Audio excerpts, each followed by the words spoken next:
happened. That was a botch. Botchamania. You watch Botchamania? No. Oh man. Oof. Hello, CJ Coleman. C Coleman comedy. How's it going, brother? What's up, man? So I liked right off the bat. I liked right off the bat. Wrestling fan loved it. Stand up comedian loved it. I was like, we are on brand. We are so sync, so simpatico. We are exact, very immediate and exact opposites at the same exact time. So I Yeah. just thought maybe we would have like a real fun chat. We'd have a real fun discussion and sort of like get to know our own backgrounds and where we came from together and make a fun little conversation out of it. Oh yeah, absolutely. I when you hit me up, I was surprised because one, I barely remember that night. I'm not much of a drinker anymore, and Mhm. then like reading your bio, it's funny that you're a stand-up comedian, a wrestling fan, and you're ordained. Because earlier this year, I got ordained and I Oh yeah. officiated my first wedding. Yeah. I just officiated my first wedding as well. Oh no It shit. it was my sister and her and her husband now. Yeah, so I just did that in July. But I've been ordained. I've been ordained since right before COVID because like I like not when people are drunk and don't remember me. I like when people remember me in their happiest moments and their most joyous times, the moments that they want to cherish. I want to be associated with those moments, and I like kind of having a positive impact where I can have it. So that was why I wanted to get it. So I got ordained right before COVID happened, and then COVID happened, and I completely never used it. I completely never did anything about it. So now I decided to start doing it. So what we're going to do is we just got like this big gazebo we put together this big gazebo and a deck in our backyard, and we're gonna do like pop up intimate engagement weddings in as a venue. Like so, we'll do like little mini weddings for couples who are on budgets. That's sick, actually. I wish I had that hustle. I messed up my first wedding so bad that I almost never want to do it again. Like it How would did be hard, how did but you mess it up? This is a story for the Notebook. You got to bring it to stage. yeah. Well, it was my cousin's wedding, and her minister had like a heart attack or something, so she asked me to fill in 2 weeks before. Hmm. I had a comedy show like the weekend before, and I really didn't prepare. And I got to the day before at the rehearsal. I missed the rehearsal. I slept through it, and so they were pissed about that. And I get to the wedding the next day, and I start doing my thing. Like we are gathered here today, and we get through it, and I forget to give them the rings, and I just sent them off. And my cousin looked at me and she was horrified. She's like, "What about the rings?" And I was like, "All right, everybody, see you later. Go have a drink." And I just walked off. It was not good. Like she started laughing at me in the It's an ever evolving process. It's a learning curve. All can be forgiven. You can dust yourself off and try again. Just the hustle part of it is just showing up. So I mean, even though you showed up late and you missed and you didn't show up for the rehearsal dinner uh, or the rehearsal of the wedding, you're still showing up to want to do that stuff in the future. I mean, I think I think you owe it to Manassas, Virginia, you know, middle. to get out there and ordain some or officiate some weddings. Yeah, I think if I got like a good gimmick, like I'm the off-brand Vin Diesel or something, I think I could have a pretty good thing going over there, right? You know, that would probably a good one. That's Yeah. probably a good one. I think I think anybody who's an off-brand Vin Diesel is missing the boat by not calling themselves Twin Diesel. Oh man, absolutely. I I've gotten if I when I grow the beard out, people call me Mr. Tri-State Area. That's the best one. I like the What? Pitbull reference. Oh, is that what Pitbull's? I didn't know. Oh, you're I'm that's gone. I completely. I don't even know. I yeah, didn't even catch that reference at all. I his don't even know. his thing is like I'm Mr. Worldwide, and I'm not. Oh, okay. Yeah, Completely lost me. no, you're good, dude. Pit, Pitbull. I guess I'm not. I'm not on brand. I'm not his key demographic. Yeah, no, I get that. Mr. Worldwide Infinity, Mr. Tri-State Infinity. I get it. All right. Yeah, dude. But So, the yeah, when was the last time? When was the last time you got on stage? probably about this time last year. Uh, I'm curious about is like, what's your normal like writing process as far as like when you do stand up? Do you like write out word for word, or do you like do bullet points? Do you go like, oh, here's a bit that I did? Do you like think about them all in the day and then like write them down at night? Like, how do you normally write and like build a set? so that's like what I'm doing right now is I'm trying to write as much as I can around a topic. Like the newest bit that I'm working on is surrounding the fact that I've recently started running. Like I've lost about 15 pounds just trying to do that. But it's just so like right now I'll like write a story about how I got into it, and then I'll try and tighten it up and get it down to I guess the funny parts, and then I'll go to mics and see if they're actually funny or if they're just funny to me, right? Okay. Yeah. Like I've had comedy friends who like need to know every single word and every single syllable, like and have it performed the way that it's on the page, and that drives me crazy. I just can't. Like, how do you know? How are you in the moment? How like are you on stage, and like you're just memorizing all those words the way like. How do you know that you don't have the flexibility to like make it better? Yeah, Like in the moment. exactly. I don't I try not to have it too rigid. Like once like I'll kind of when I present it on stage, I'll start if it's a new bit, I'll try and keep it word for word.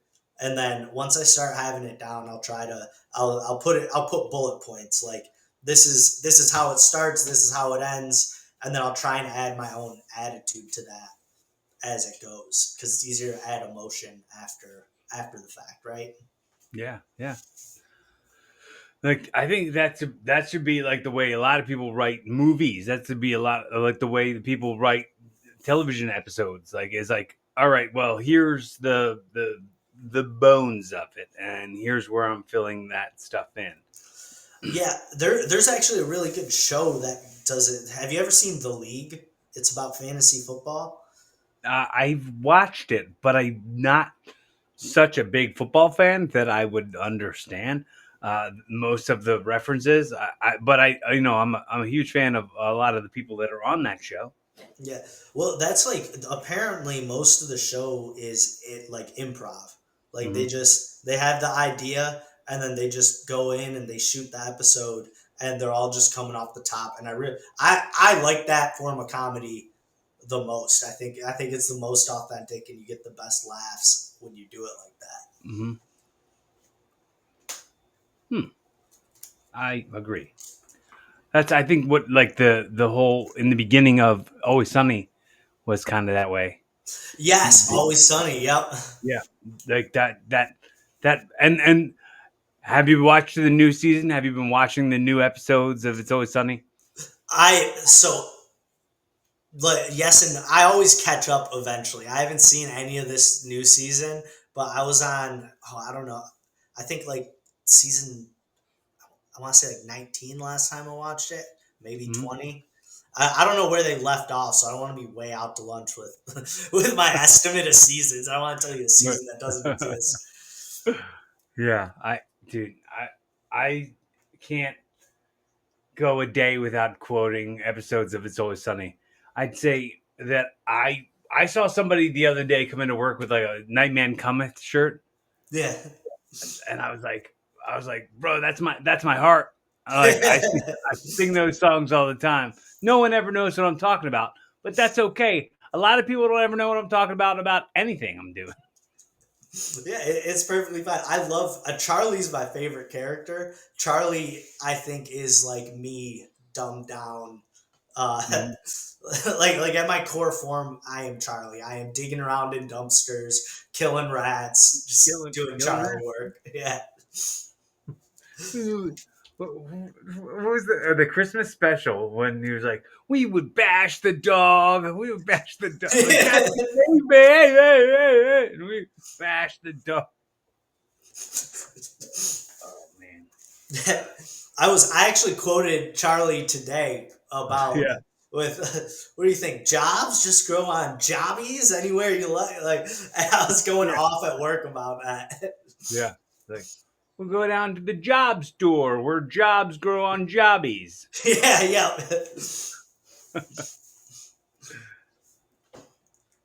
yeah. Uh, I love that show. This is a great do show. you listen? I know you watch pro wrestling. I don't know. I don't know how much you watch pro wrestling. I know that you were watching SummerSlam when I met you, so how that's how we're connected. And I was like, I I had to come over and have a conversation with you, and you're like, I'm following you right now, and then Yeah. you forgot about me the next day. But that's neither here nor there. Uh, do you listen to any wrestling content? Do you listen to any podcasts about pro wrestling? I do not know. The SummerSlam was very much me probably watching wrestling for the first time since I was a kid. And everybody watches wrestling. I feel like I've been out of the loop for so long. It was so much fun watching it. Like I regret not having started sooner. Yeah. So you're jumping back into it. Absolutely, yeah, yeah. Netflix has what's that? The documentary series, Unreal is the Unreal. Yeah, yeah. I want to jump into that at some point. I need a new show to watch. I think I've heard a couple people say like, "Oh, that ruins wrestling for me," when it's all written like, and they show like the writers' rooms and stuff. But lots of that stuff is manufactured. They structure it to make it look like they everything is the way they want it to look. Like they're making it set up so that certain people are getting different credit for certain things that other people wrote. It's like a weird, like almost like a reality TV show disguised as a docu series. I could see that. I could with how with what wrestling is. I could definitely see them adding their own theatrics to the docu series because you don't want to kill the magic for everybody. Like that's just Yeah, not I fun. mean, they kind of do. They kind Do of do. they? They kind of yeah. I mean, you're gonna come away from it feeling differently about pro wrestling, but it's like it doesn't take away the fact that it is an art. It is an art form. It is a performance art, and it is risky. These people really get hurt. This stuff really hurts. Like no matter how quote unquote fake it is, like your body isn't supposed to do those things. Yeah. At the end of the day, they're still jumping off the ladder, and that's way more than I would be willing to do. You wrestle though, right? You Yeah. are. Yeah. What's that? How do you get into that? It was a different time when I got into it. So my answer to how to get into it would be a lot different uh, than somebody like today getting into it. Because when I got into it, there wasn't wrestling schools all over the place. You couldn't just go on the internet and look up where do I find a wrestling school, like because like the internet was not what it is now back then. Yeah.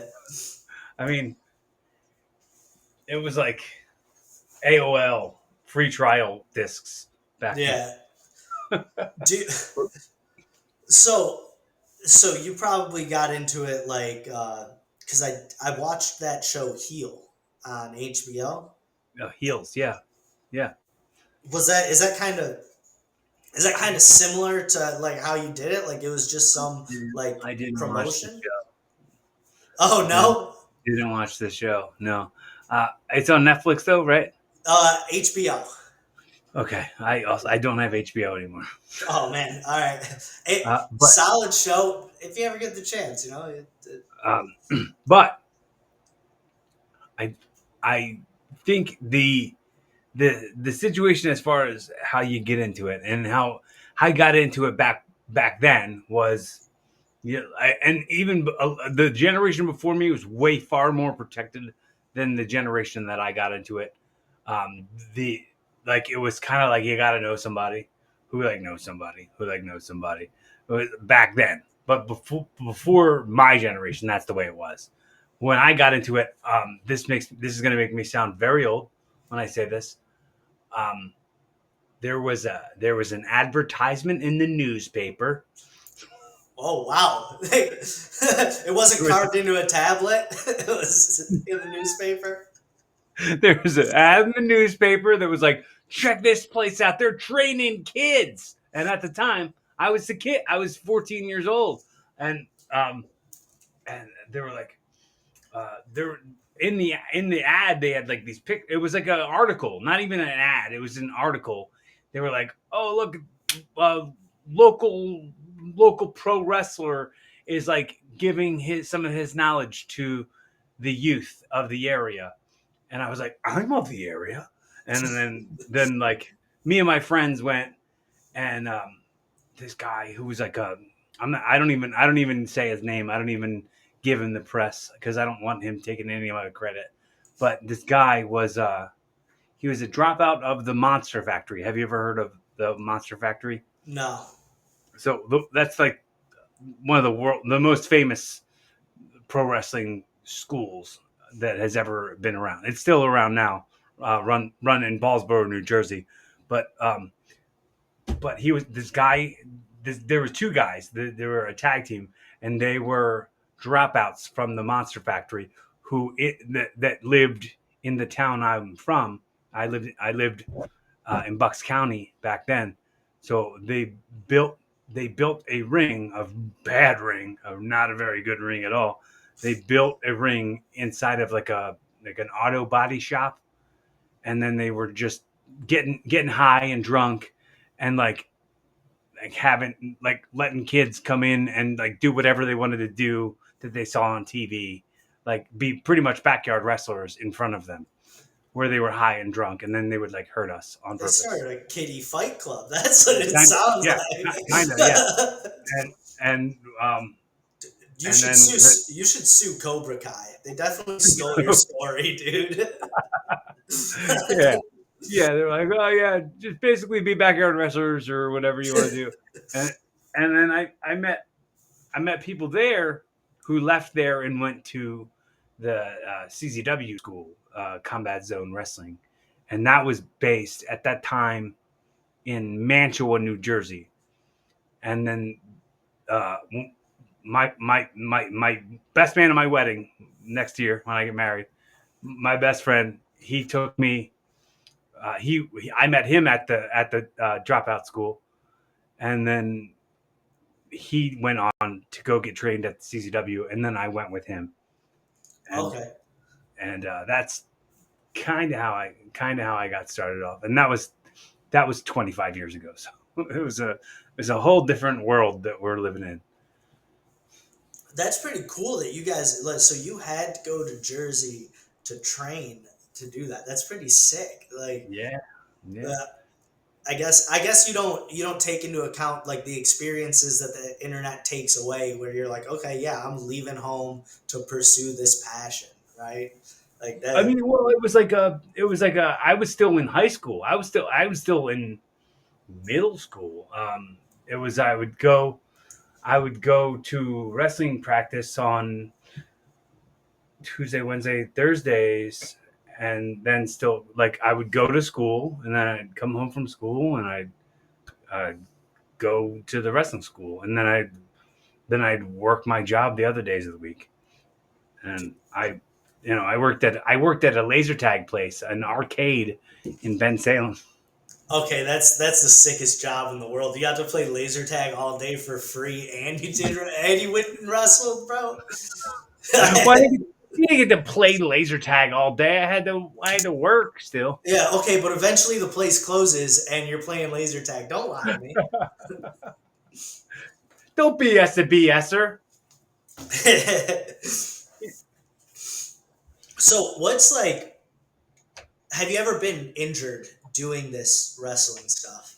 Like, I what, mean, injured versus like just kind of hurt.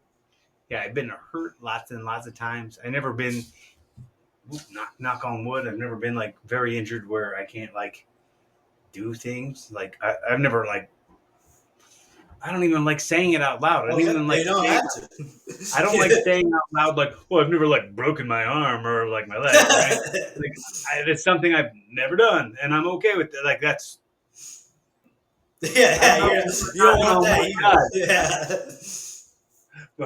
but yeah, I mean, I've had many concussions, many concussions, especially before like everybody knew anything about concussions. I had lots of those, and I broke my nose a bunch of times. I broke my ribs a bunch of times. I broke my toes a bunch of times.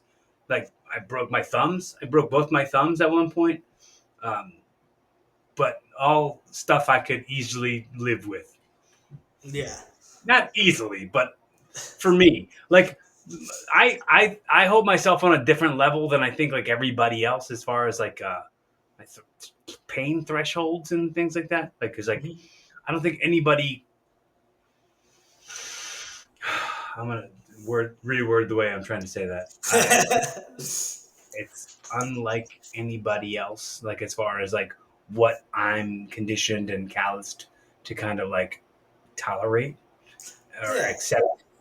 I could see that. Like if you broke your ribs once, I'm sure the second time you do it, you're gonna be like, okay, this isn't as bad as the first. Like you get used to the pain, right? It sucks every time. He said, yeah, It's not. It's never good to break your ribs, man. It's some of the work. It's hard to breathe. It hurts to breathe. Like it's it feels like you're like you're breathing in a bag of nails into your lungs. Like it feels. oh man, Oh okay, god, I'm never a fan. I'm never used to it. Like but but me, I've been conditioned to not bitch as much as other people would bitch about any injury, or because like when I got broken into the business, there was a thing called like kayfabe, and there was a thing called like there was an art to things. There was an art to not exposing like different like certain things about yourself. There's certain like it was like it was like we were conditioned to protect the business way farther than what people are built to do now, and okay. So, that's kind of part of yeah. And I'm sorry, I didn't mean to interrupt. Good. no, I was just gonna say. So you guys, like the show must go on. Just because your ribs are broken doesn't mean that those people didn't buy a ticket to watch the outcome of the match, right? I mean, a little bit of that, but a little bit of like oh, you think you're tough? Oh, you think you're tough and you're complaining this much about a little injury? Or like it was a lot of like suck it up, don't be a bitch stuff. Okay, Like it I was can a see it was a that. level of like it was a level of conditioning you to be tough, right? Like Yeah, I was getting beat to crap up, like a lot uh, from the age of 14 for you know it's just part of paying the dues. yeah. And I was a full ass bump dummy for the first Okay, probably what's a bunk dummy? a bump like you got to take people's moves because like no one else is small enough to go up for somebody's move. Like somebody can't pick somebody else up, so they come over here come over here, and then they pick you up and do their moves to you, like Yeah, so uh, you okay? So you were like a human punching bag coming up, kind of, basically. yeah, yeah. Like when I first started training at my official school, like the real school where I started learning, I was the smallest guy. Like so, I couldn't pick anyone up. I couldn't do moves to people because they were all way bigger than me. So it was just I would get picked up and slammed and thrown around all the time because like they could. So I'd take like 9 power bombs a day. Like you know what I'm saying? That sounds brutal, man. Yeah. Like that. It's super cool, but like, dude, I'm sitting over here. I'm thinking, well, better him than me, man. I mean, I don't remember any of it. It probably got concussed right out of me. But That's good. That's good. I'd hate to wake up in the middle of the night screaming, thinking I'm 14, about to be power bombed. yeah, man, what's cool about it, and it's something I think a lot of people don't have the perspective to think that like you know like what do you put all this time into pro wrestling and it's never like made you a living, like you're still working these Joe jobs and doing this stuff and like it feels thankless, feels very thankless to be to be like this far into it, and you must not be very good, you must not be very good like that. No, I think that's the impression that people might have, that like, oh, it must be that I'm just not talented or something, but it's not that. It's just that like sometimes people are in the right places at the right times and know the right people, and somehow I've not been around the right people in the right places at the right times. But what what makes me not bitter is the fact that everything I am, everything I've learned, everybody I know, every like all my resources that I have all come from being a part of the wrestling business. All of it comes from like all the role models that I have, all the good ones and the bad ones. A lot of those come from pro wrestling. A lot of the cultural references that I know I'll get, that not a whole lot of people will get, has to do with like the pop culture that was affected by professional wrestling.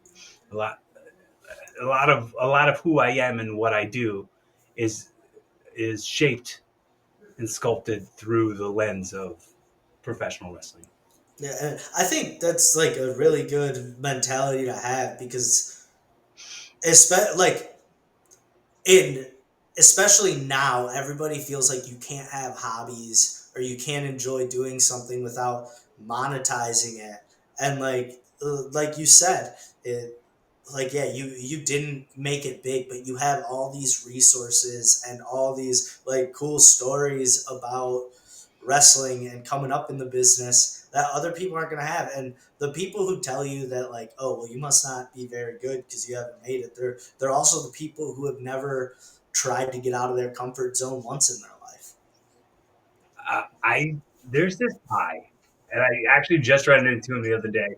He's a Philly comic. I just ran into him the other day, and I was telling him that I quote this bit that he used to do probably 10 years ago, still often, because he said he got off stage once, and this guy came up to him and was like, "Wow, you were really brave." He's like, "Cool. I was going for funny." I, I've heard that. So I I think about that all the time. As I think about like when I think like yeah, I've had the balls to do all the things that I've always wanted to do, while lots of people can sit and judge from their mom's house or whatever, Yeah. and that's fine with me. Like I need people like you to be the people I am, and I you need, you know what I mean. I need I to need know that I don't want to wake up and be you in right. the morning. Like some of the inspiration that I get isn't always from the good stuff. Some Yeah. I need you to be the best. This too. With every challenge I face, I go, well, this too. This is a part of it. this is a part of the, like, how blessed I am to go, like, okay, if this is the small part of it that's not my favorite, look at all this other part that is the best.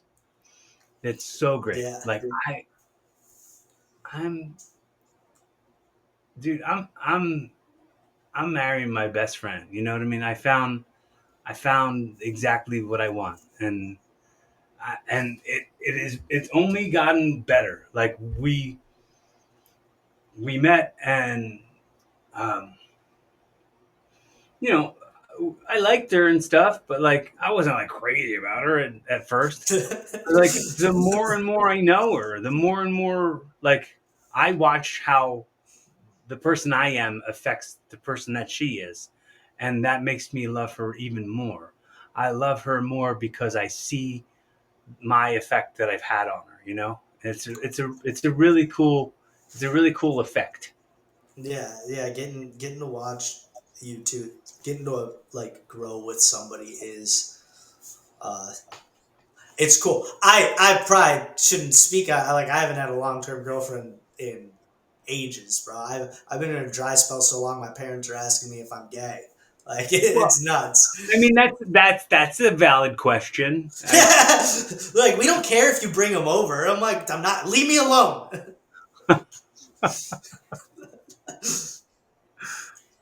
Bro, I I had this bit that I was trying to do early on. I had it in my notebook, uh, and it was something I was trying to do, but I couldn't get the words right. My, like, for shoot, legit. My mom is a lesbian. My sister's a lesbian.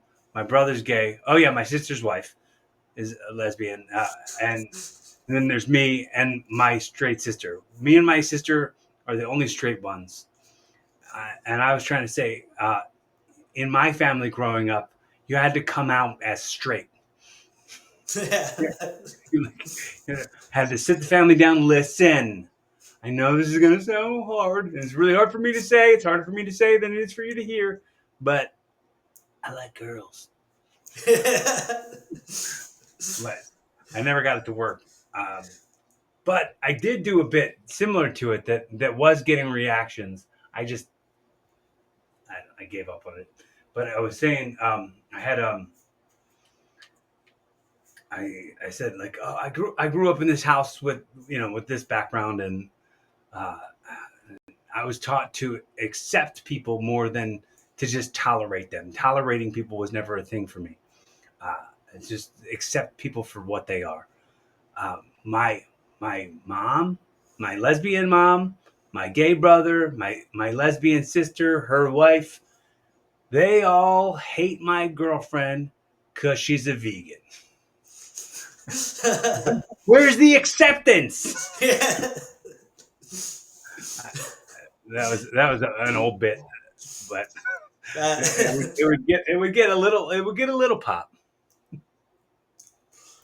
yeah, I used to have a similar. I shouldn't say similar. My sister, and this is why it didn't work. So my sister was gay, right?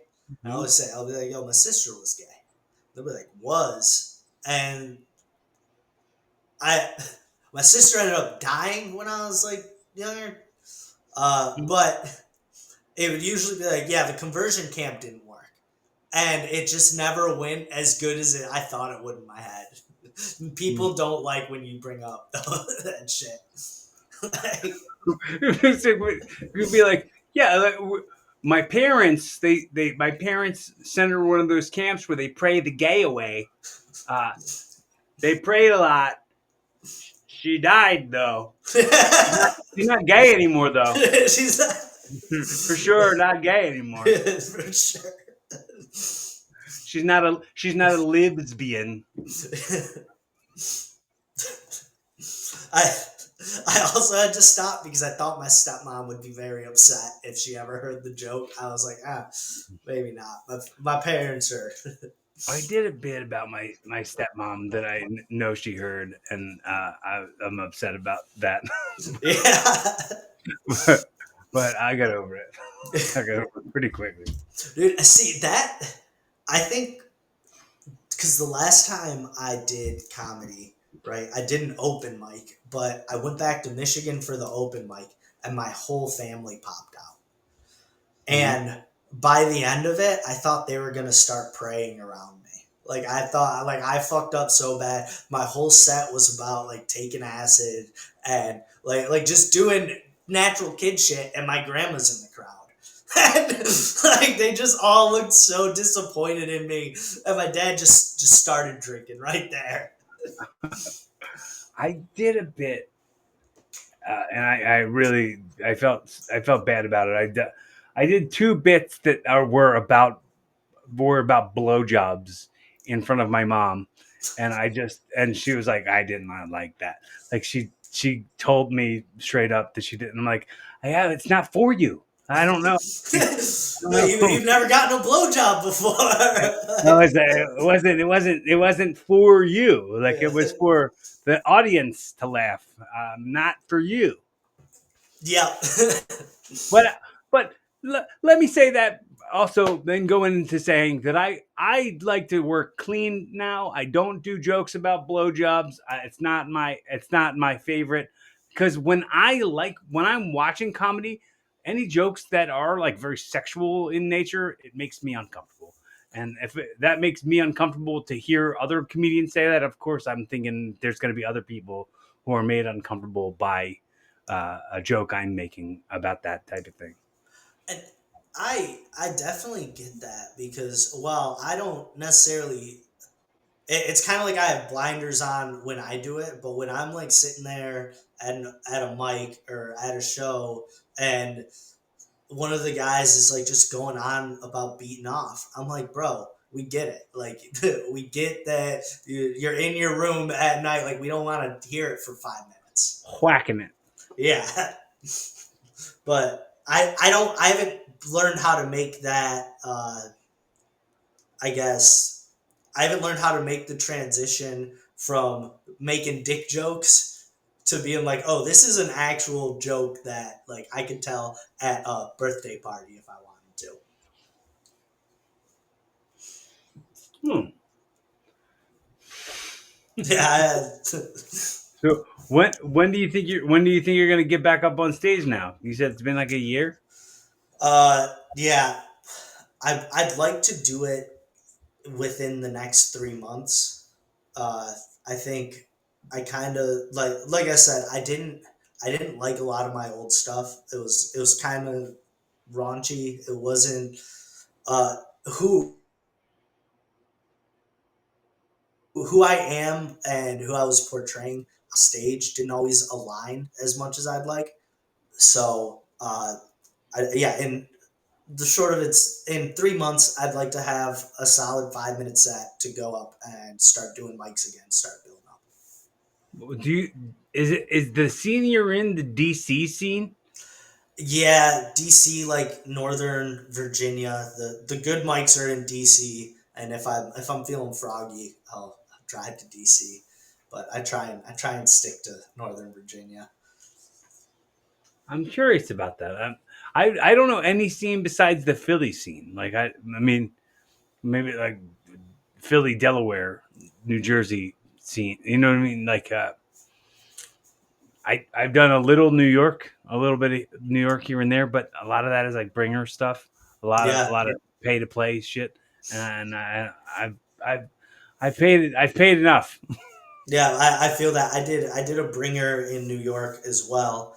I bombed, and but I acted like I was going to the Super Bowl the entire time. It was super cool, even though it was a bringer show. To just look at people and be like, yeah, I did comedy in New York. Like, Bro, I did a bit that was about R&B. I did a bit about 90s R&B and hip hop in New York City, and in the middle of it, I was like, are you guys not from? Is this not New York City? Do you guys not get what I'm talking about? Like I was blown. I wasn't a bringer. I just did a like one of those pay mics that you got to do, and I was like, how do you not get? This is New York, isn't it? Like yeah, I did about there was an Usher song where in the song he says, "You make me want to leave the one I'm with and start a new relationship with you." Uh, and he's thinking about a ring and all the things that come along with it. Um, I listened to that song, but using the perspective of the woman who he's singing it to. And she's like, "Wait, a ring? What? Whoa!" Huh? And he's like, "I didn't tell you to leave it." And he's like, and then there's a part in the song where he goes, uh, "What's sad is that you hooked us up knowing it should have been you." And she's like, and she's hearing that going, "No, it shouldn't have been me. That's why I hooked you up. I didn't want it to be me." Like, and it was not getting over. And I was like, "Oh, I'm gonna just completely ignore. I'm gonna completely ditch this bit." And Yeah. I never did it again until just now. That's a good bit. I think New Yorkers are just hard to please in general. Yeah, Like yeah. they're- everybody I've met from New York is almost always either not pleasant or just too obsessed about New York to have a conversation with. Oh No, man, I have a lot of New York comedian friends, and they're they're fun. But I think it's a little bit of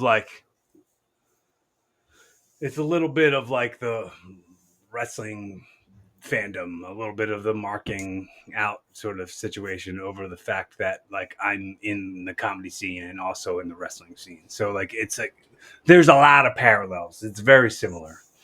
Dirtbag promoters and hell gigs like galore. yeah. For I haven't had to deal with a whole lot of those dirtbag promoters, but I can see how it'd get a little fishy, especially when somebody's trying to promise you the world and they don't deliver, man.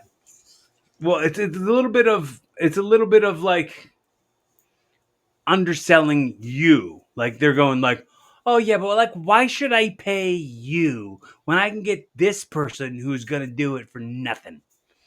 Like and it's like, "Well, like I'm giving you a good show. I have what's called marketability. I don't know if that person who you're going to pay nothing to do it is going to be marketable in any way. Like that's a whole separate argument and a separate conversation that I don't need to Yeah. get into. I mean, yeah, dude, exposure is only good if you have a full tank of gas and food in your fridge, right? Like Right. if you Like no experience points aren't aren't helping me out. Yeah, exactly. Like, yeah, I think anybody who's given and there's a guy out here. His name's Dwayne White. He's very good comedian. He actually ran the class that I was in, but he does a mic, and one of the things he does when you go through that class is he tells you that you don't get paid much starting out. He's like, but if they book you on a show and the headliners are being paid, he's like, you should get something. And he ended up, uh, after we graduated that class, he put me onto my first show, and like I was gas money funny. Like he threw me like $40, and that Yeah. was cool. Gas money funny. Yeah. That's a phrase. That's a phrase that I had never heard before. Oh, really? The first time was when I got here to this scene. People were like, "Yeah, it's they're gas money funny. They'll give you enough money to fill your tank." All right. Well, I mean that's even better than some indie wrestling paydays. Like Yeah. really, like that's what the famous phrase is a hot dog and a handshake. Um, so it's like it's like, bro, like this is the dirtbag promoters, especially like when you come back from the ring and you're like, you go to them and say, "Wait, what'd you think?" And they're like, "Oh, I missed it. I totally didn't see it. I totally didn't watch it." They can like undersell that it was even good. You know what I mean? Like Yeah. they don't have to compliment you if they pretend they didn't see it. That's actually kind of ridiculous because like you'd think that the promoters would want They like you are to they're come watching back, the whole right? thing. They're Yeah. lying. They're full ass lying. Dude, I see. I don't think I'd be able. I don't think I would take that criticism well. Like, oh, I didn't even watch it. Then, oh, okay, fuck me then. Oh, I'm sorry. I don't know if I can say that on here. I got a mouth on me. My bad. Well, bro, you can curse all you want. All right. That's fine. I've just said ass and shit and a bunch of things, uh, a whole bunch of expletives. So what's your bit right now that you're like struggling with the most, like with trying to develop? Like, do you have anything that you're trying to find the tags for, or the words right, or anything? We treat this as like a little comedy workshop. No, it's just you and So me. No one else is yeah. here. It's just you and me.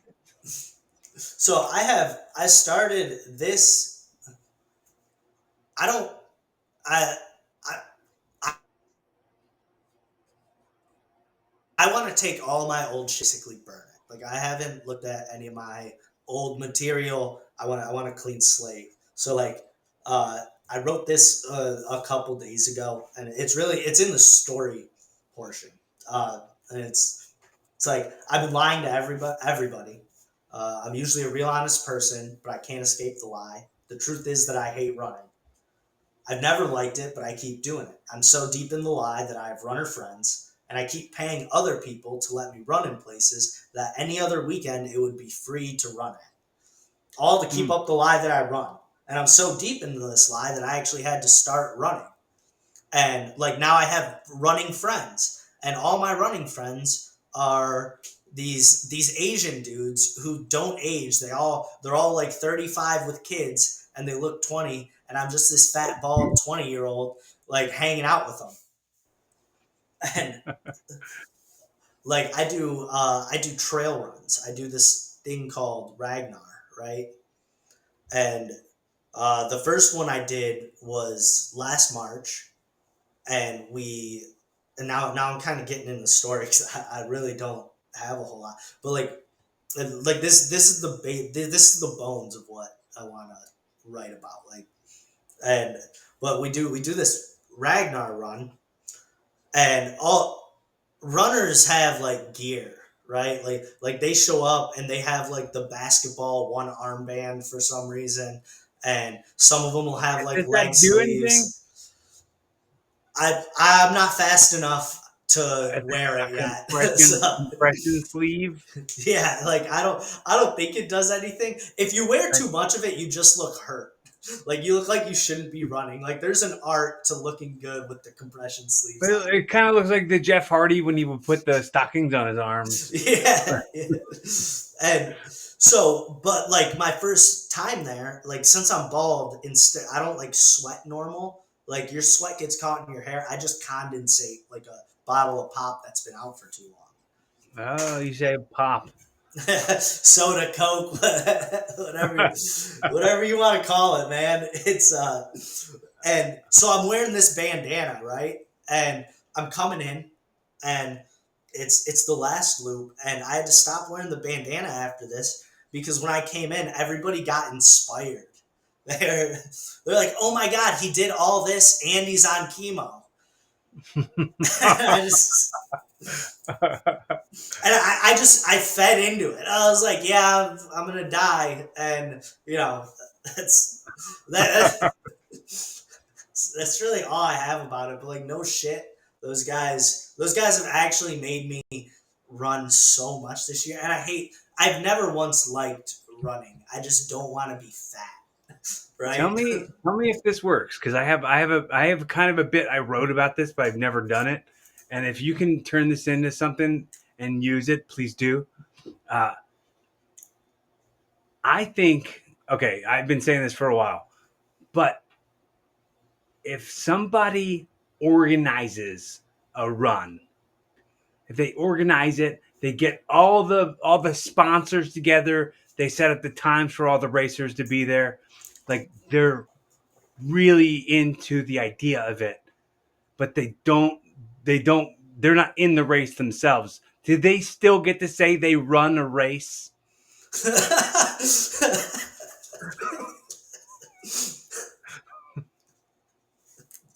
Oh,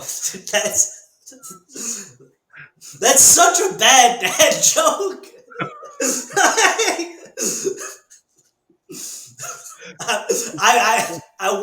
I wasn't ready for it. Yeah, that's killer. That's I'm probably gonna use that. Yeah. Good. Thanks for that. Hey, I hope it helps. what like like yeah, and like we'll run in the woods and shit, and it'll be nighttime, and it's like real white people shit, right? Like we Mhm. camp, we pretend to be homeless, we don't shower for a couple days, like it's nasty. It's also some of the most fun I've had in recent years. So All right. I have a couple other. I'm gonna go dude, back to ones that I think, and I've been doing these on stage recently, but it's only to go like I'm a niche. I get it. I'm such a niche. Like I'm the type of like humor that not everybody gets. So it was like Valentine's Day. We had a party. Alyssa and I had a party, and a couple people were over, and I made a joke. And the second I made the joke in this circle of friends, no one laughed at all. But I looked over to my right, and Alyssa was like bent over, vibrating, laughing at the joke I made. And then I looked at my now brother-in-law, and he was like, "That's the one you marry, dude. That's the one that was it was my sister's boyfriend." He was like, "That's the one you marry, dude. That's the one you marry." And I'm very happy that's the one I get to marry. Do you want to hear the joke? yeah, I'm very interested now. You know who I heard's got a real bad gambling problem? Who? Bette Midler. Dude, I hate you. I want you to know that. Uh, early on, I made this joke, and and she told me afterwards that when I made that joke, she said, "I can see myself falling in love with this man." And I said, and I'll tell you this joke that made her start to fall in love with me. I said, "What did they call the guy who first thought of bagging up animal shit and selling it to people?" What? An entrepreneur. Yeah.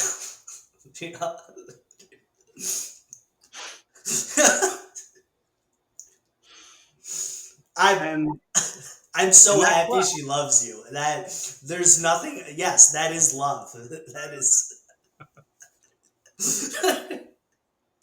Yeah, I love the jokes though. That's I. Yeah. Do you have another one? Like now, I want to hear another bad dad joke. Oh shoot, I have so many. He's- Um, but I wanted to work on. I wanted to talk about ones that I don't have anything for yet, and see if we okay, can. no, I feel you. Yes, yeah. Let's workshop. You're funny. Thank you, You're welcome. appreciate it. I haven't done this joke, but it's kind of dad jokey. It's kind of my brand. I have like a popsicle stick humor. I have the type of humor that makes you wonder why you forgot you're throwing tomatoes. Well, Uh, But here's this one. I get really mad when I hear about asteroids passing by and barely missing planet Earth next year. I call it roid rage.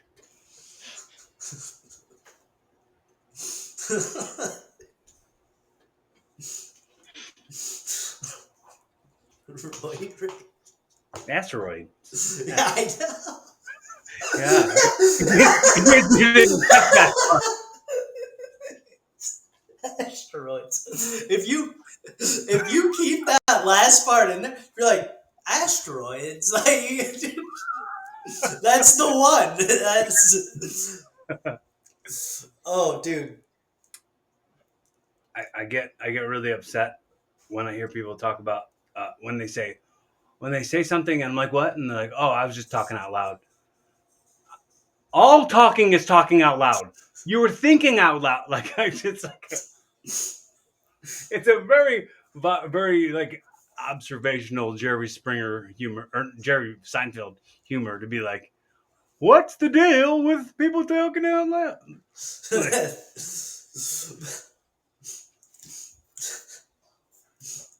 All talking is out loud though. Yeah, and I hate when somebody says something though, and they like blow you off. Like they didn't just say some random stuff out into the air, and you're like, "What'd you say?" Like, oh, the peanut butter's in the fridge. What? Oh, I was just talking out loud. No, no. Explain to me why you have peanut butter in the fridge. no kidding. You were talking out loud. All talking is out loud. I do sometimes put peanut butter in the fridge myself. Wait, what? I do put peanut butter in the fridge. So Don't lie to me. no, Why? it's good. It's good cold. I like just eat it off a spoon like ice cream. It's a good little treat. Well, like I agree with like eating it off the spoon, but the scoopability after it's been in the fridge for that long, it can't be good.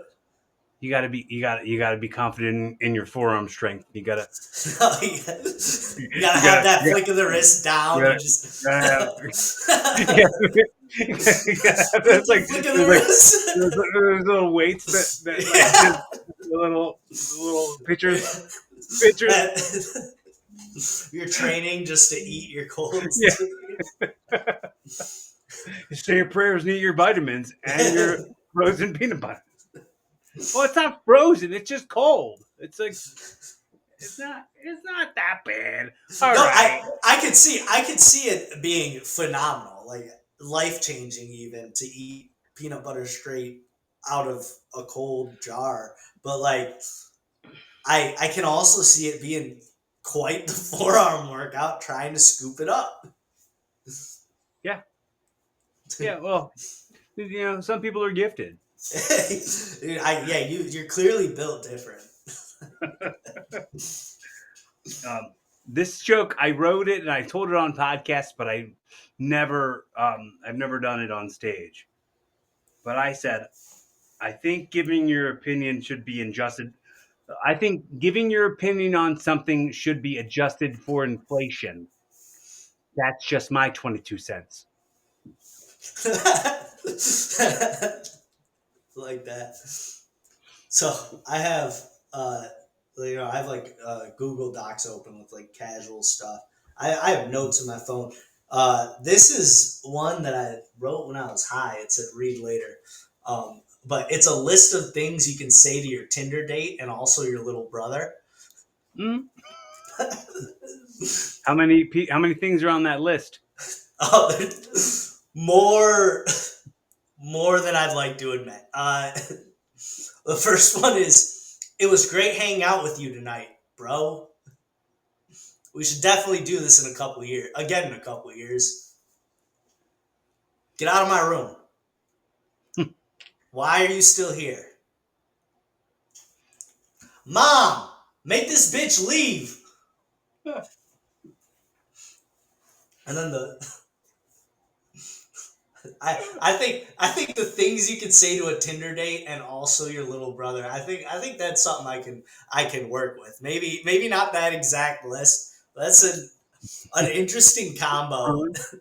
Yeah, dude, I had a whole bunch of bits about Tinder back back before I was not single, but Yeah.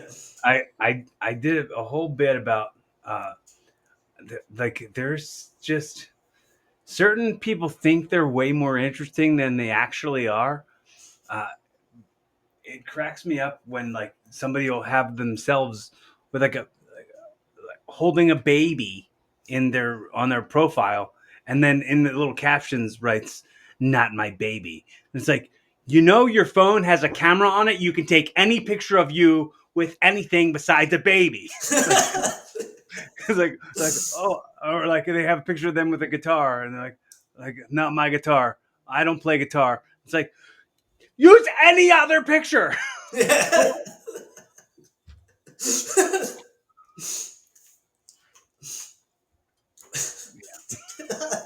I should have a third example for You that. should have. Dude, I don't actually even have a Tinder. I just talk about it. I'd much rather. I'm old. I guess I'm old school in that way. I don't have a Hinge. I don't have a Tinder. I go to bars. I like actually go out and meet people, and I get rejected there instead of on Tinder. Right, right. I mean, Yeah. you'd rather have the sting of rejection in person.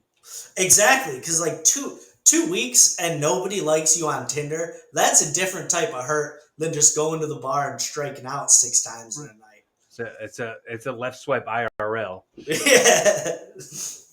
Dude, I have this one right here. It says 1 minute you're 21 taking acid on the roof of your buddy's garage.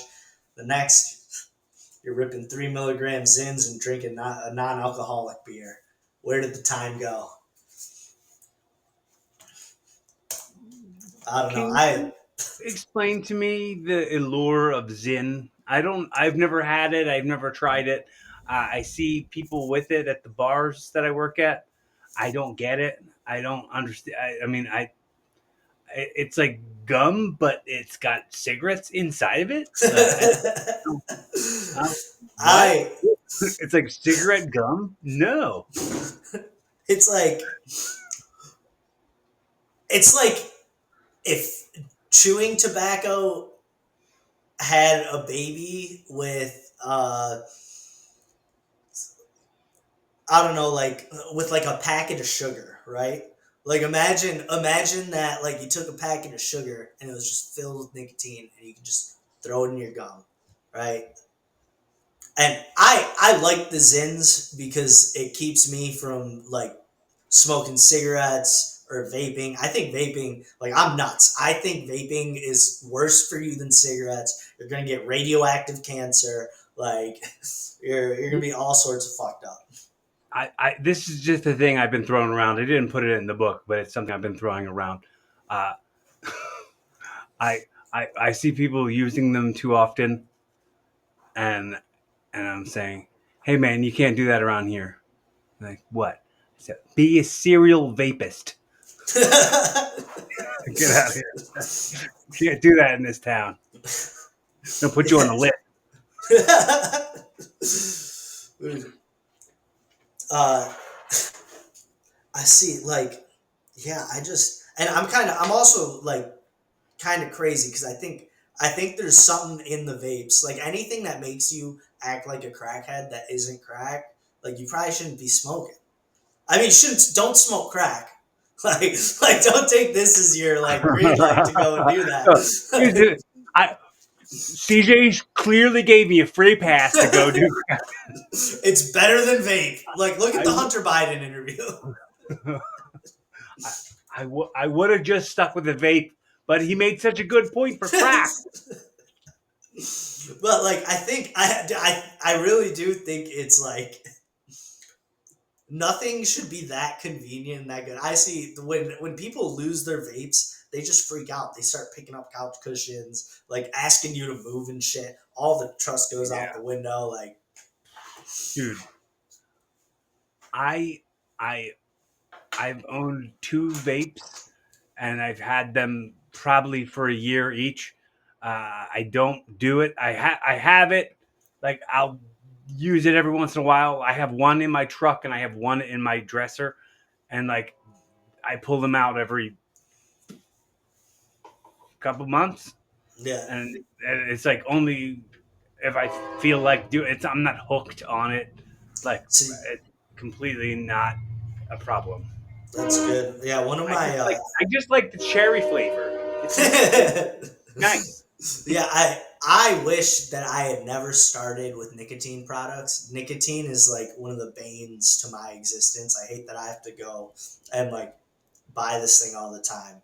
But like I went from like vaping, and then I was like I was playing with this little thing for a while, and it was You know, I want to keep it organic. I want to, like, so I quit vaping, but I started smoking cigarettes. But I only smoke the healthy cigarettes. I only smoke Marlboro Reds because those only kill cowboys. Yeah, Yeah. yeah. I'm in no danger, partner. No, none. As long as I leave the hat and the boots at home, I can smoke them all day. But take a picture of yourself with the cigarette, put it on Tinder, and say, "Not, not a real cowboy. Yeah. Not a real cowboy. Not my cigarette. Like, Not my cigarette. Somebody else's. I was holding it for a friend."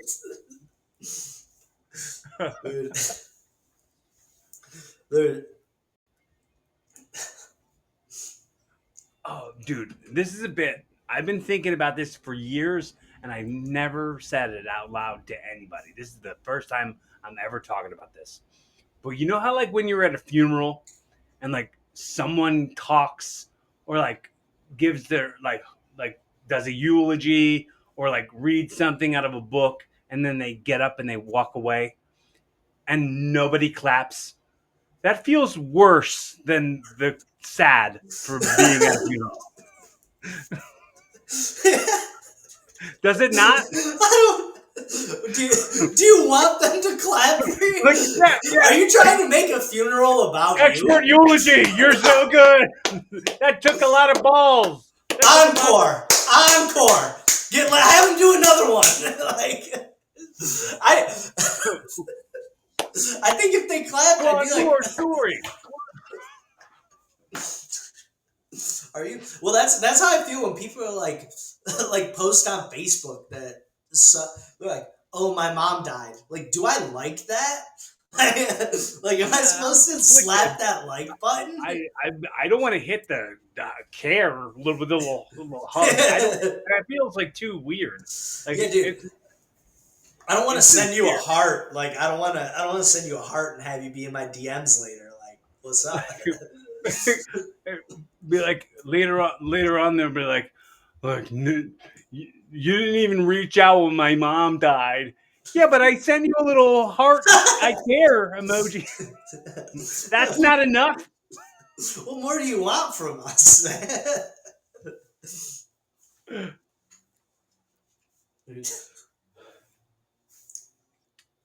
Hey, this is a thing I've never said out loud, but I wrote it down. Jesus was a carpenter, right? Yeah. How come he never built a church? Well,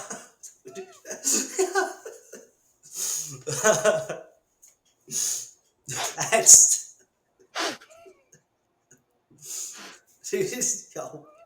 Well, I'm pull over my notes because I have. Yeah. So something crazy that happened to me that I was telling one of my buddies about, and he told me I should make a joke about it, but I haven't. Right. Uh, so I've been doing these trail runs, and I think 2 weeks ago I ran the Appalachian Trail. And it was super cool.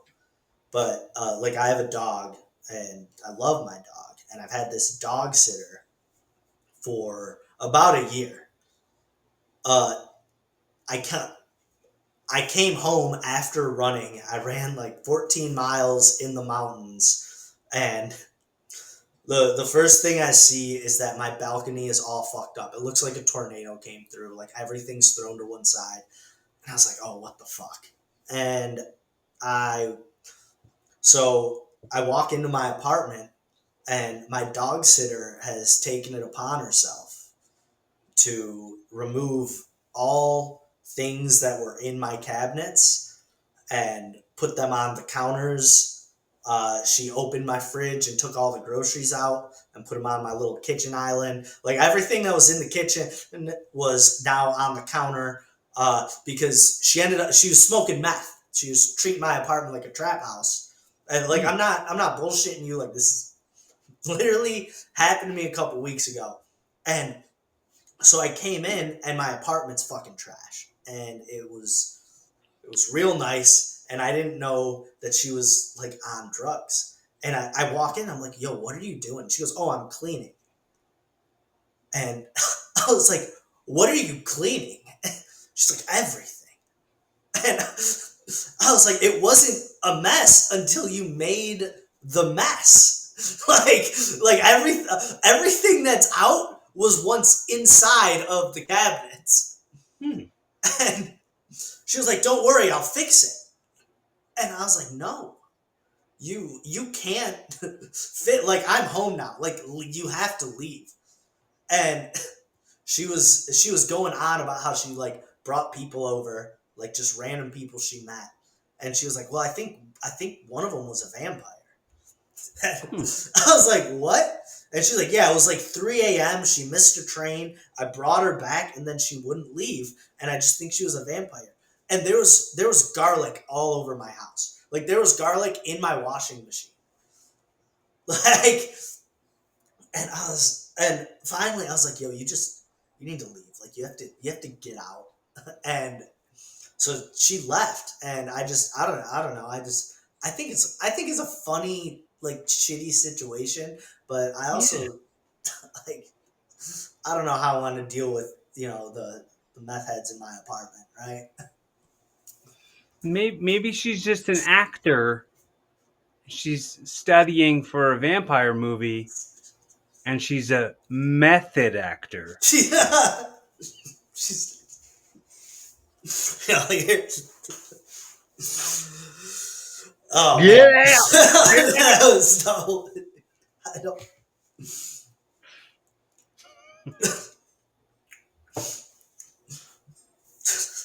Do you do you ever think about why insurance brokers are so shady?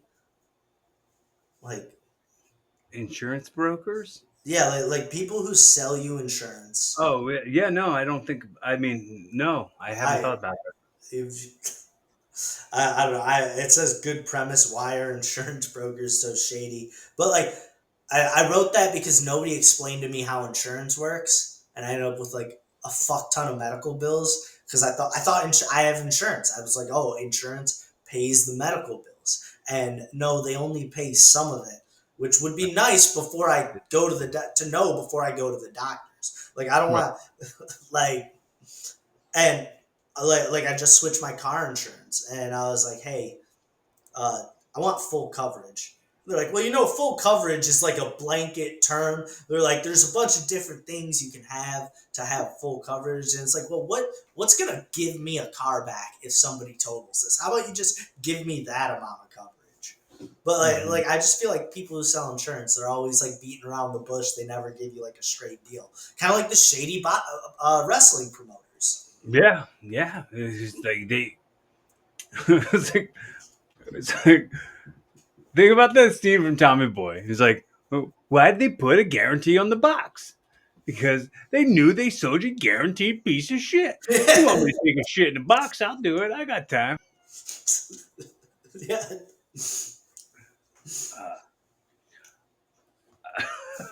Um, this is another dad joke situation. I'm not a dad, nor do I think I'll ever be one, but I have plenty of that pun humor. Uh, a friend of mine was his shoulders were like starting to look real jacked. His shoulders and his chest, and he was telling me he started uh, rowing a kayak for his workouts. But looking at him, I somehow just canoe it.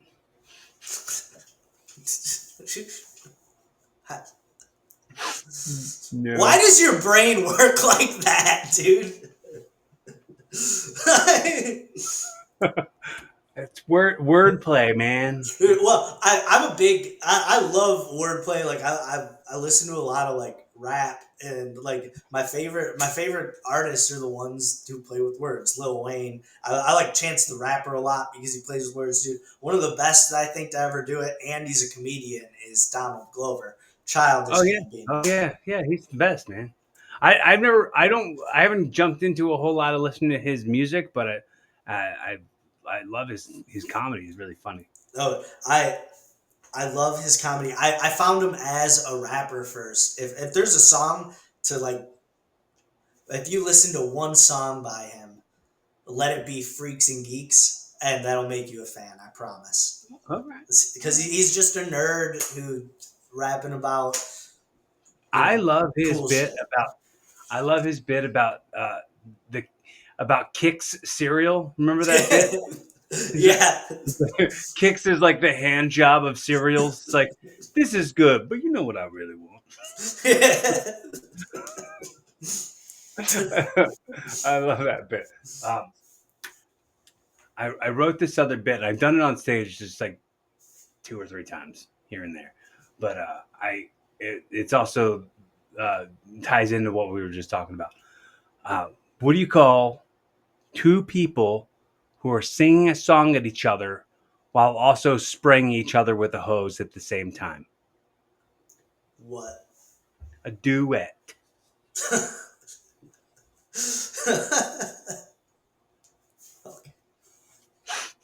It's- It tied in. no, it ties in.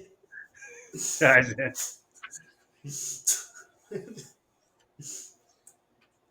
Did you hear that there's a Harry Potter actress who launched an OnlyFans? She runs an OnlyFans now. Yeah, yeah. No, I It's didn't. got me like erecto patronum.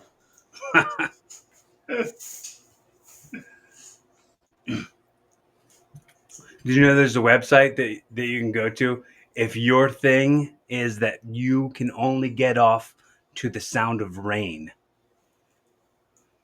Did you What's know? You know no, that there's people who can only get off with the sound of rain. no? That's a crazy thing. You know what the website's called? What? Pour In Hub. I hope somebody Googles that. I hope one of the people who watch this Googles Pornhub. Just as it in their FBI agent's gonna be livid seeing that. Hey, this is something also I've never said out loud, but I thought about it a bunch, probably my whole life. Uh, in the Predator movies, no one's ever talked about how the Predator has like dreadlocks. Dude, right? And how come no one's ever called dreadlocks predlocks? How come? Yeah, that's a really good question. And why do they not address it either? Like Yeah. they just like I'm tired of not talking about it. Tired of not talking about it. They're just letting it go by. Like who did those twists? Like how do they stay like that all the time? Also, Blood, mud, everything. yeah, yeah. Well, I mean, Encino Man had dreadlocks like that when he first came out of the ice. Maybe, maybe, maybe it has something to do with travel, Just interdimensional travel of some sort, time travel, or being frozen cryogenically. if if being cryogenically frozen would give me dreadlocks, I'd do it tomorrow. Call me Walt Disney, baby, because I'm getting froze. Also, they had that show To Catch a Predator. How come they never called any of them pedophiles? Low hanging fruit. It's right there. It's Why are we right not? there. It's Chris Hansen would just come out and be like, "Wow, you're one of those pedophiles, aren't you? Why don't you have a seat?" Yo, have you seen that he's doing like a show again? Except now he can swear on it and No, like be mean to him. no, Yeah, no, Chris Hansen has a whole new catching pedophile show. no. Cool. Yeah, yeah, I haven't seen it. I'm not It's gonna called lie. Catch a fucking pedophile. Something catch a pedophile. Um, there, uh, I'm gonna. This is the last thing, the last bit I'm gonna tell you about that has been in my head, but I haven't said out loud. I haven't done anything. Haven't done it on stage. I don't think I will. But I I have this thing where every time I go use the urinal, I sing the Good Charlotte song in my head. It's like, wanna be you. This is the anthem. Because in that song, they say, shake it 3 times, you're playing with yourself. And I never shake it any less than 3 times. It's always like 9 or 10 times that I'm shaking it. And I'm never playing with myself. It's never something I'm thinking about. It's just I got to get this pesky piss strips off the front of my ding dong because I don't want it inside my pants. You ever think that like if somebody's behind you watching you, they think you're playing with yourself? You ever look back and just go, "I'm not touching myself," like, I think that whoever came up with that rule was just somebody who was insecure about other people having their dicks in their hands next to them. I or don't they think were playing with themselves. I, maybe just had some. I think it had to do with more insecurity than anything else. Like, yeah, man, I don't want urine in my trousers. I just don't. I don't want spots on my underpants. Dude, I don't. My biggest fear is like you're out at a club and you don't shake enough, and you go out and you have those drips, and somebody sees it and they're like, "He pissed himself," and then Hmm. everybody laughs at you like you're in school. You know, um, I my favorite place to fart is on a dance floor. You know what? That's just blame the person behind you. Because you're already walking through going, excuse me, excuse me, excuse me. You don't know what I'm saying, excuse me about. That's a good bit. That's a good. It's also the perfect place to fart because yeah, you can Yeah, just crop yeah, dust the crowd. yeah. And drive by. Yes, I love it. Um, all right, so a couple of my go-tos, my couple of my go-to segments that we do here on the show. Hit those, maybe two, three things. Send you off into the sunset with a hot dog and a handshake. Sound good? All right. Okay. All right. So, um, I really, I really like to have moments on the show that I call like on the record things, right? So the on the record stuff is like this is the first like long talk that we've had. This is and I've had lots of conversations on this is episode but 361, something like that. Yeah. Is that right? Yeah, so I've been doing this since 2017. I've had a lot of guests on, and you know, some of those guests aren't with us anymore. And I just like to have moments where, like, I say on the record with somebody how cool this has been, how awesome it is, and how grateful I am that this is just the beginning. This is just the start. I love to be, however, I can be an interesting or helpful resource to you in any way. I don't ever want you to feel that from this point on, like you're alone, like you're going at this alone. So if you ever feel like you just need a friend, you just need to have a conversation with somebody, please don't ever hesitate to reach out to me. Oh, absolutely, dude. And the same goes for you. I really do appreciate that. I don't think there's enough of that kindness in the world these days. Maybe I'm just looking in the wrong places though. Well, I mean, there's some hospitality down there, and then southern hospitality down there in Virginia. It exists down Ugh. there. Yeah, just, maybe in like deeper Virginia, dude. Northern Virginia is a different beast, bro.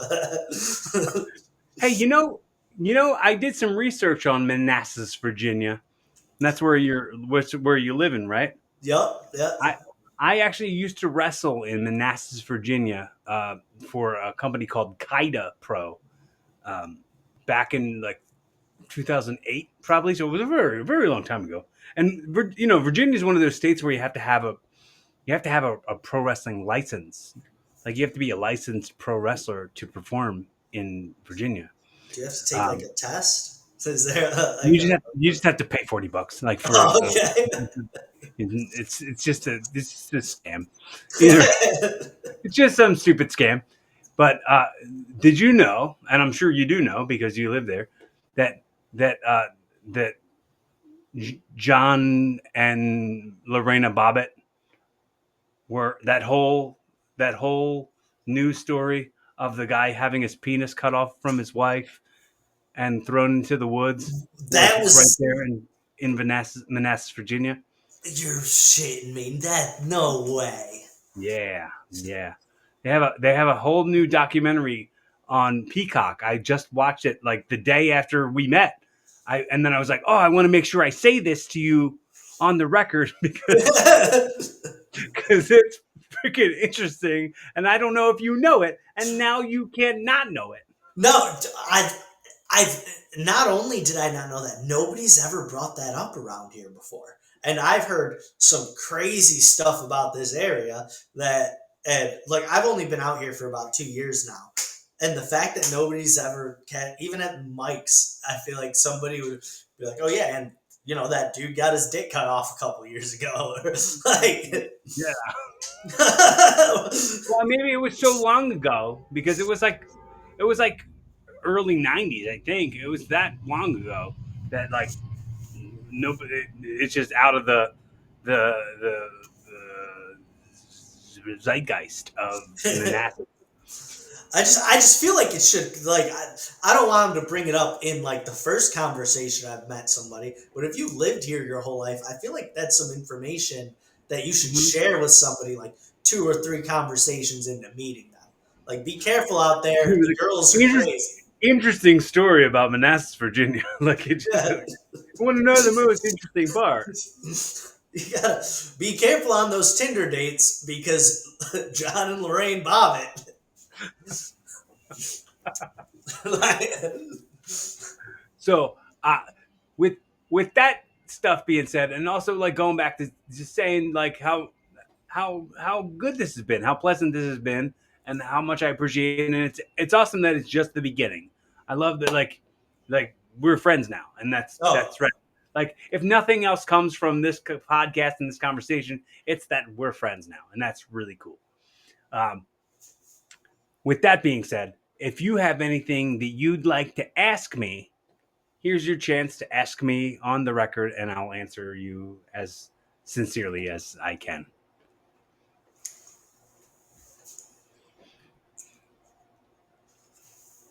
how because obviously like I haven't done comedy in a year of my own volition. How do you uh continuously find, I guess, the courage and the will to persevere even when you might not feel like you're very good, even when you got those little voices in your head going, hey man, just hang it up. Um, I'm very sure that I'm not for everybody. I get that, but I feel like what I'm doing is if I was anybody else, if I wasn't me, I'd want to be me so bad. I'd like probably be jealous. Like I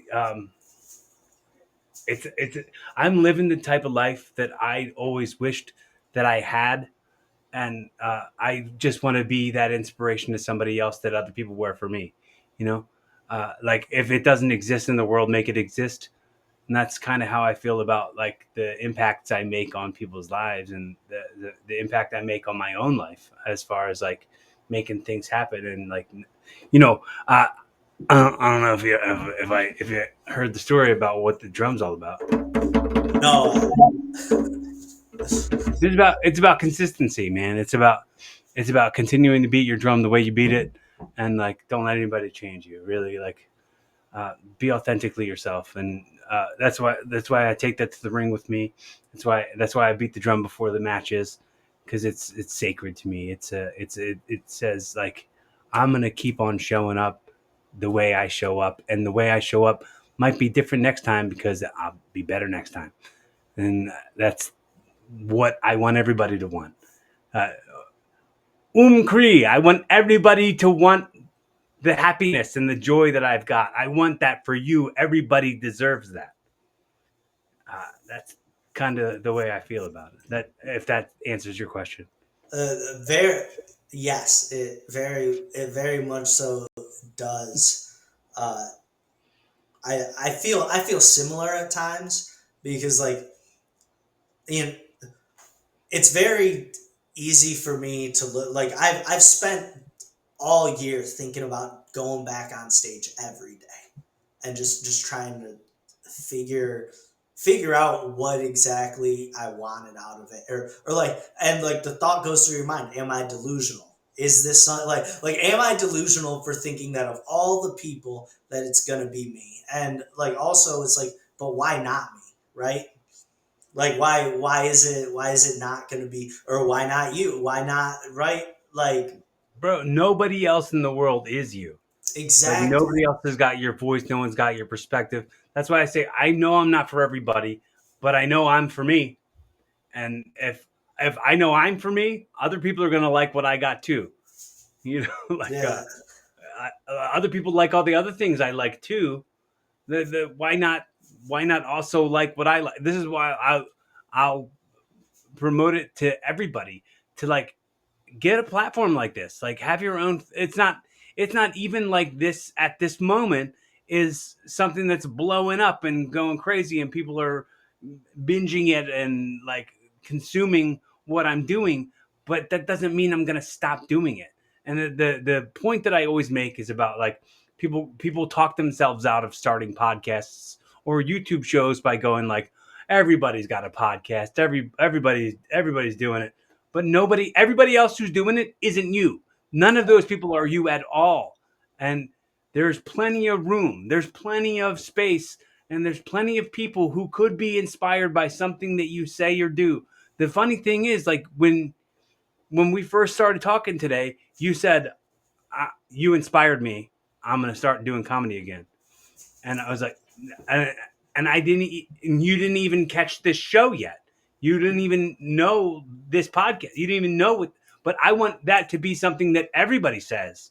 I want that to be something that everybody feels. You know, not they don't all have to say it, but I want them Yeah. to feel that little bit of value that maybe like 10 minutes, an hour, uh, 2 hour conversation with somebody who they really enjoy their presence makes them feel.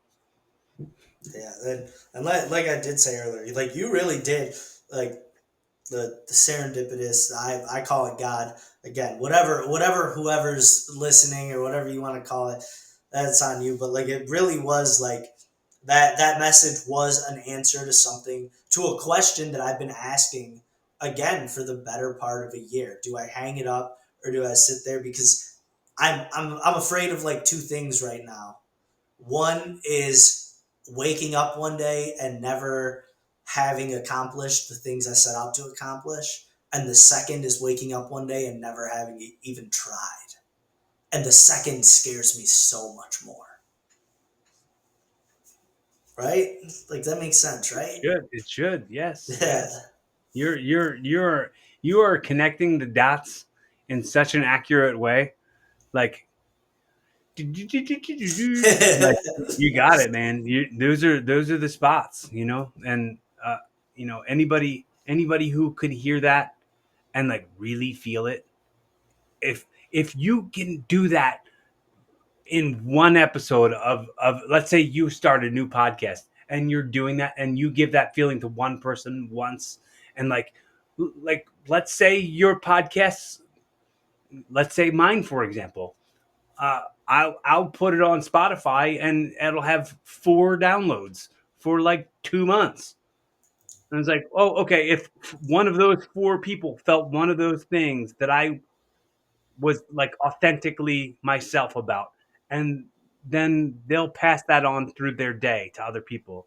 I'll feel like I'm not doing this for nothing. The sense of accomplishment. So it's you know it's motivation in so many layers.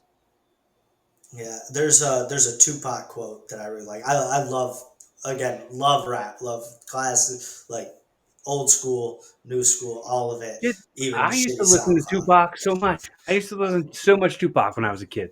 Tupac, Tupac's Biggie, Wu Tang was like my DMX as well. Oh Like yeah, my go to rap music was definitely Tupac, Biggie, DMX, Wu Tang, and Eminem. well, Tupac's got a quote where he says, "I might not be the voice that changes the world, but I'll be the voice that sparks the voice that changes the world." Or like the mind that changes the world. I'd have to look it up to give you. That's paraphrase, but like Mhm. it was very inspirational to me. Even with all the stuff that you're saying, it's very evident that it's all for the love of the game, and that's what I'm kind of chasing after. Is I want to love the game so much that the rest of it's just a bonus, right? The fact that I get to be here right now, and I was looking forward to this all day. I was super excited. I actually bought this webcam just so I could do this. Oh wow! Oh, Yeah, like I very flattering. was I the dig it. yeah, And, I'm very happy to be here, with your headset on and the white collared shirt, man. you kind of look like a pilot. I can see it. Yeah, I, yeah. I have I have a saying that I say pretty frequently, and in wrestling, I'm considered the Spark. I call myself the Spark, Cory Kastle, and Okay. it's the Spark is in reference to almost that Tupac quote. I mean, it wasn't that I got that from Tupac. I went to I went to like a poetry jam open mic once in Atlantic City. And this is probably 2009. Like it's that long ago. And this guy was doing this poem about his brother who didn't who isn't alive anymore. Who and in the poem he talked about uh, your potential was like an unlit match. And he said either you can light the world on fire or you can do nothing at all and just sit in a drawer. And I started saying that I wanted that to be my promo in wrestling, where I'd say, "Potential is like an unlit match. I am the spark," and then that's what led to the spark. That's a cold line, dude. That is that potential is like an unlit match. I am the spark. That's something I want to hear when I'm riding into battle, dude. Like, I I was very curious about why it was Corey Castle the Spark on Instagram. I'm glad you got into it. Can I ask you why this is called evolving? I mean, I've made my own assumptions for why it's called that, but I'm very curious where you got the name from, other than Can evolution I and hear Charles your Darwin. assumptions before I tell you uh, Uh, a little bit of something? I so my assumption is like evolving is like as the idea as the podcast you're interviewing a lot of people, and throughout the time that you've done it you've evolved as a person, you've grown into who you should be, and your goal is to help other people evolve into the person that they're trying to be. That's pretty accurate, man.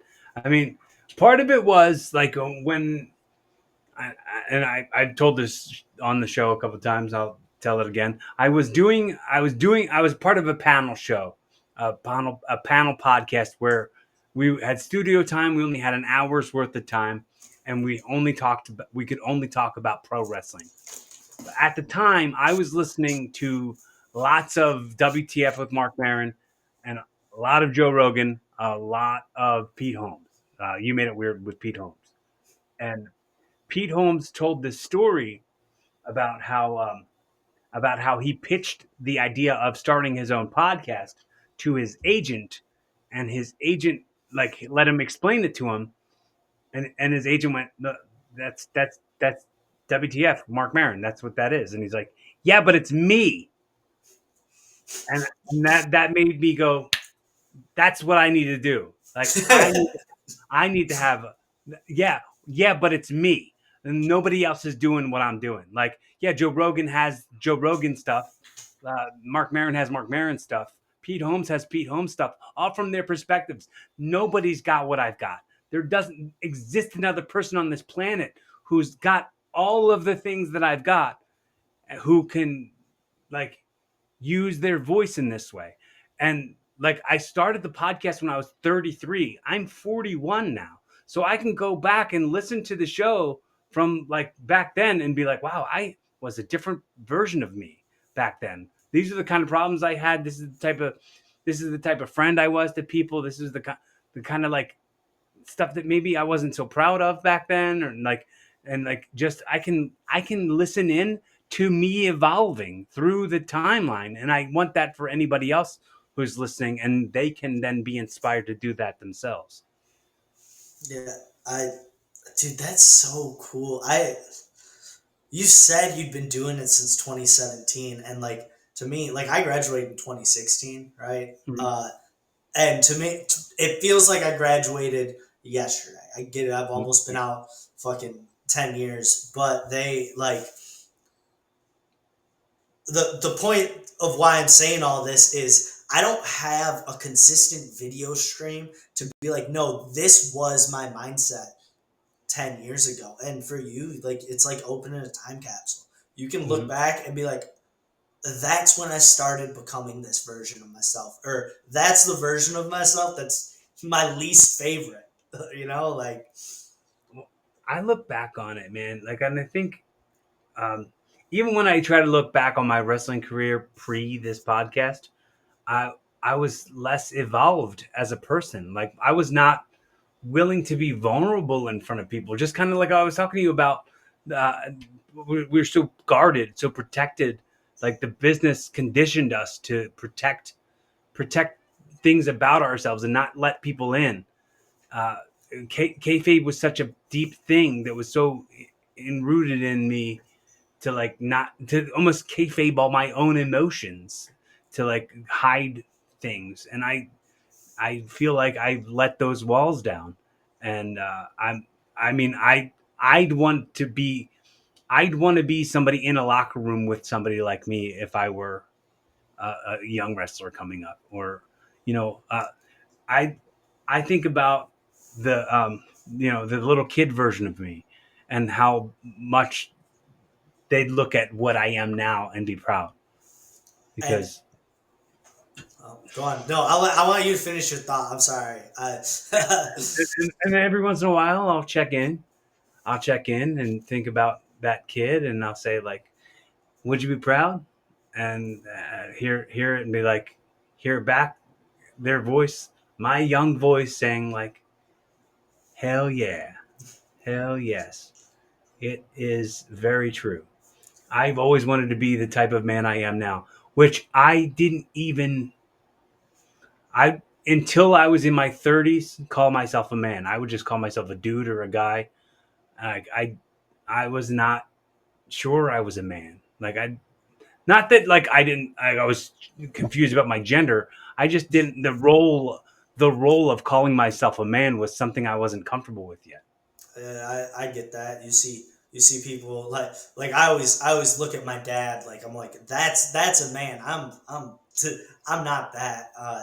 But I like what you said about like the little kid version of yourself or being the guy in the locker room that like the a wrestler coming up could look up to because I that mentality right there has is it flipped a switch in me rather recently because like finally like last time you saw me I had the beard I shaved it off but this was kind of like a long time coming because I finally like sat down and like was trying to make peace with the person in the mirror and be like dude if little you could see who you were now I don't think he'd be a fan and uh and that's kind of what this whole like past year really has been for me is trying to reconcile with the man in the mirror with the guy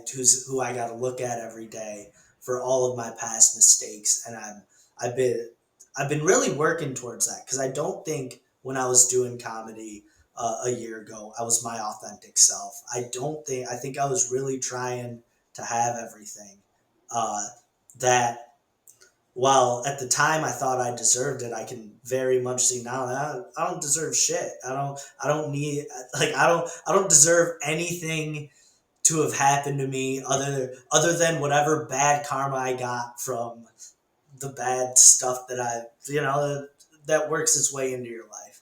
But Mm. thinking, trying to appease my younger self has been a big motivator in trying to get in shape and trying to do things that are otherwise going to build me as a person. It's a marathon, not a sprint, It's or however that goes. yeah, it's a hell of a life. I'll tell you that Yeah, much. yeah, we're doing it, man. I mean, I I'm excited for all these projects that I have in my head, like putting them out there. As far as like I'm excited about uh, this podcast. I really wish, not, I don't want to say I wish.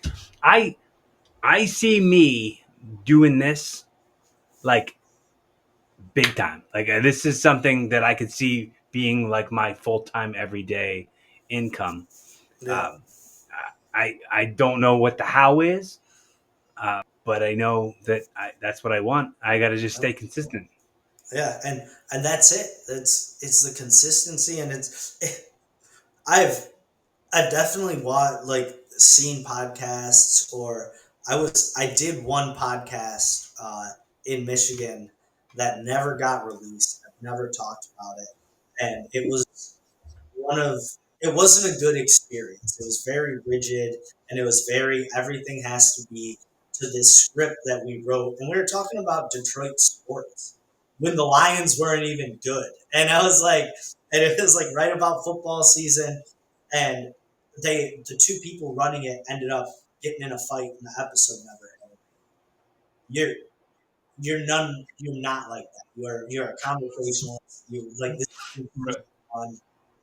I know I have like long-winded answers, or like It's okay.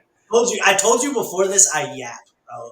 Like, So, is there anything that you've never been asked on a podcast or on a live stream or anything that like you've always wanted to be asked, or anything you've always wanted people to know about you that people probably don't know about you?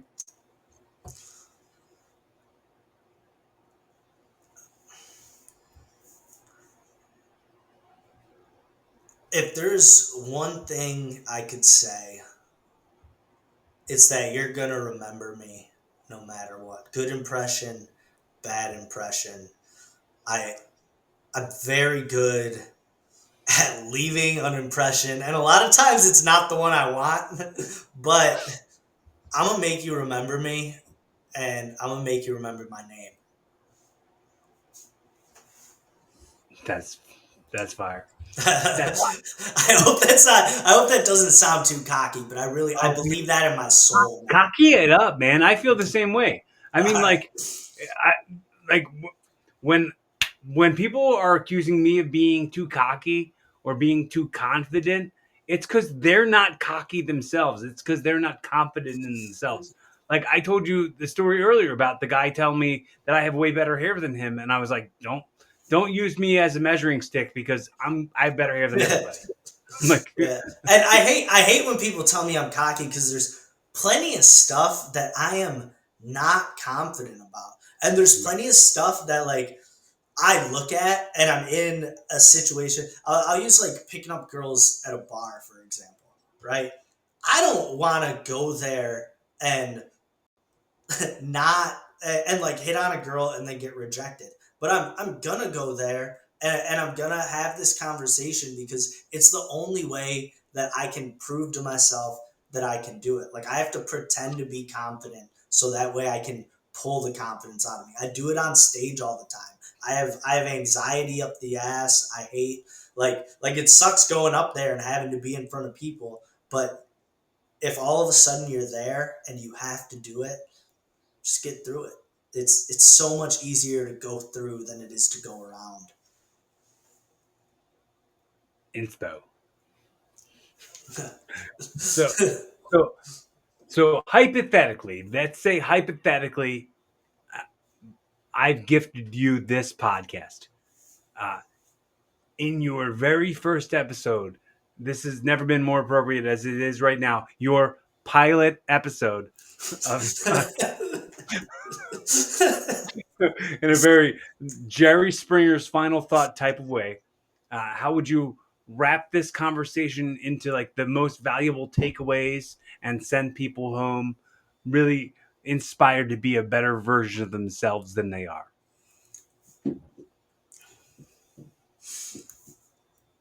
You're either running from something in life or you're running towards something. A lot of times it's both, and every time you don't know which.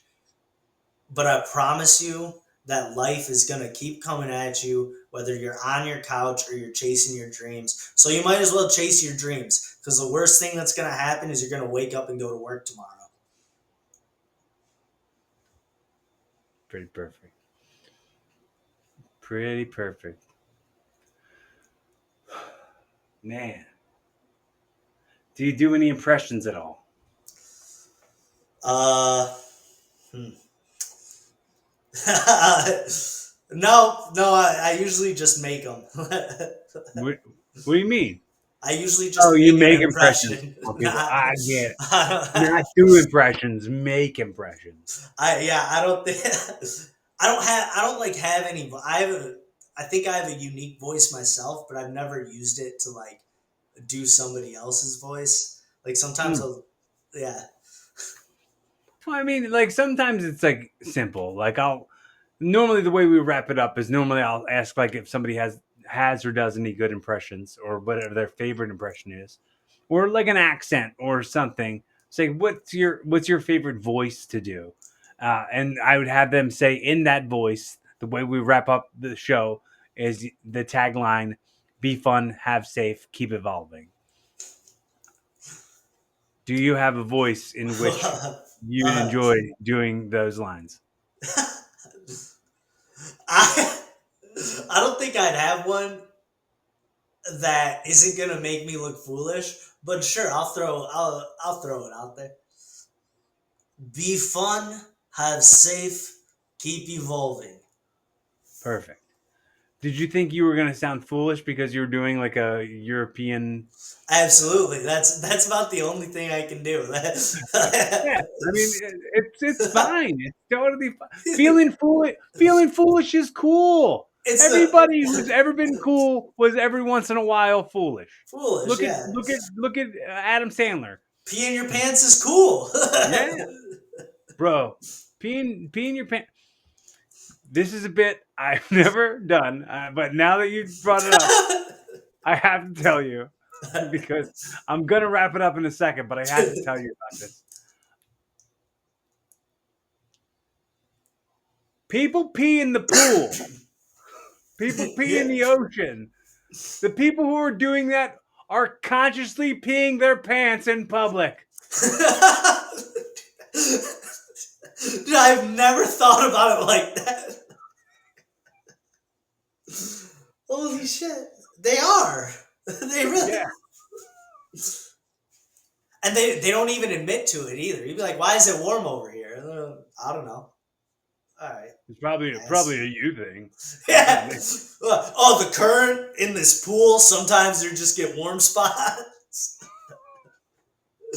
Dude, I think my favorite movie scene is in Grown Ups when they're all sitting in the pool just surrounded by the blue dye. Yeah. hmm Yeah. Everybody, if this is your first time checking out Evolving, uh, check the archives. I've got quite a lot of episodes. I've been doing this back catalog that goes probably back to 2017. Subscribe on YouTube, follow on Spotify and Apple Podcasts, or subscribe wherever you find your favorite podcasts. Uh, Drop a comment so that I know you exist.